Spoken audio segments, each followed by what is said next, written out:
ನೋಡ್ಬೋದು. ಇದು ನಮ್ಮ ಯಾದಗಿರಿ ಜಿಲ್ಲೆಯ ಯಲೇರಿ ಗ್ರಾಮದಲ್ಲಿ ಬೆಳೆಯುವಂತಹ ಮುತ್ತಿನಂಥ ಜೋಳ ಅಂತಲೇ ಹೇಳ್ಬೋದು. ಇಲ್ಲಿ ವಿಶೇಷವಾಗಿ ಈ ಜೋಳನ ಬೆಳೀತಾರೆ. ಸಾಮಾನ್ಯವಾಗಿ ಇದು GI ಟ್ಯಾಗ್ ಕೂಡ ಹೋಗ್ತಾ ಇದೆ. ಯಾಕಂದರೆ ಇದರಲ್ಲಿ ವಿಶೇಷವಾದಂಥ ಪೋಷಕಾಂಶಗಳು ಇವೆ. ಫೈಬರ್ ಅಂಶ ಆಗಲಿ, ನ್ಯೂಟ್ರಿಯೆಂಟ್ಸ್ ಆಗಲಿ ತುಂಬ ಚೆನ್ನಾಗಿವೆ.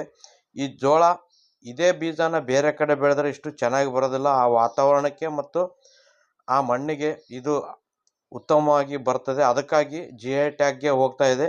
ಅಷ್ಟೇ ಅಲ್ಲದೆ ಈ ಜೋಳದ ರೊಟ್ಟಿ ತುಂಬ ಮೃದುವಾಗಿಯೂ ಮತ್ತು ಬೆಳ್ಳಗೆ ಇರ್ತವೆ ಮತ್ತು ತಿನ್ನೋಕ್ಕೂ ಉತ್ತಮವಾಗಿರ್ತವೆ. ಮಾರುಕಟ್ಟೆಯಲ್ಲಿ ನಾವು ಜೋಳನ ತೆಗೆದುಕೊಂಡಾಗ ಅದರಲ್ಲಿ ಹೈಬ್ರಿಡ್ ಕೂಡ ಮಿಕ್ಸ್ ಇರ್ತದೆ. ಹಾಗಾಗಿ ಒಳ್ಳೆ ಜೋಳ ನಮಗೆ ತಿನ್ನೋಕ್ಕೆ ಸಿಗೋದಿಲ್ಲ. ಈ ಜೋಳ ನಿಮಗೂ ಕೂಡ ಬೇಕಾದರೆ ಡಿಸ್ಪ್ಲೇನಲ್ಲಿ ನಂಬರನ್ನು ಹಾಕಿರ್ತೀನಿ.